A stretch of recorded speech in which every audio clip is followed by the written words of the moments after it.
হাই hello' নমস্কাৰ welcome back to my YouTube channel. আজি আমি মন্দিৰ যাবলৈ আহিছোঁ।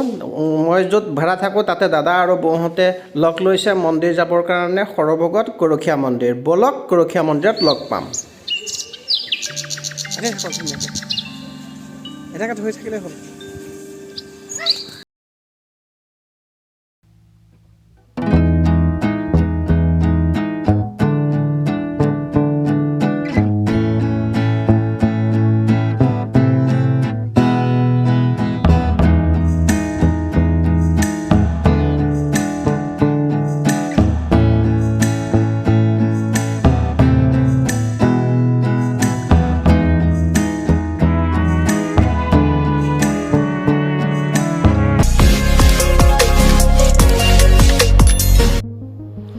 এতিয়া আমি গাড়ীত বহি ল'লোঁ।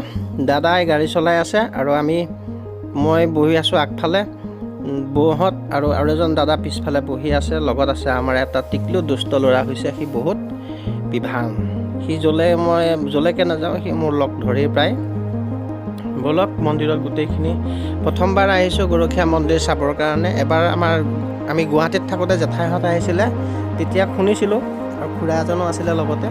বলক আজি সেই মন্দিৰটো চাবলৈ আহিছোঁ আৰু কেনেকুৱানো কি পৰিৱেশ আছে গোটেইখিনি আপোনালোকক অকণমান দেখাবলৈ চেষ্টা কৰিম। এইটো ৰাস্তাই মানস যোৱা ৰাস্তা হয়। মানস উদ্যান ৰাষ্ট্ৰীয় উদ্যান এইখন। এইফালে যাব পাৰি মানস ৰাষ্ট্ৰীয় উদ্যানৰ কাৰণে।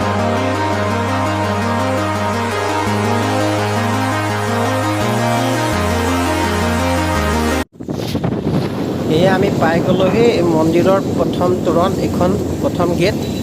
অকণমান দূৰ গ'লেই আমি মন্দিৰটো পাই গৈছোঁ আৰু পাই গ'লোঁ। ইয়াতে পূজাৰ সামগ্ৰী কিছুমান অলপ লৈ লওঁ। এইটোৱেই হৈছে গৰখীয়া মন্দিৰ। ইয়াত মানে প্ৰায় ধৰ্মীয় অনুগামতে ইয়াত গামোচা বান্ধে প্ৰায়। গামোচা যিমানখিনি দেখিছোঁ চব গামোচাই বন্ধা আছে। আমিও লৈ লৈছোঁ।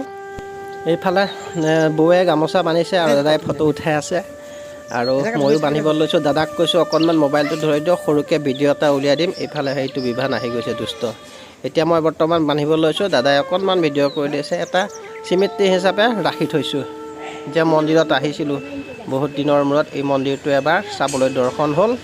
বছ ইমানেই ভিডিঅ' বনাইছোঁ, বিশেষ খাচ ভিডিঅ' নহয়। যদি ভাল লাগে চেনেলটো লাইক কৰিব, কমেণ্ট কৰিব আৰু নতুনকৈ যিসকলে চাই আছে ছাবস্ক্ৰাইব কৰি দিবলৈ নাপাহৰিব।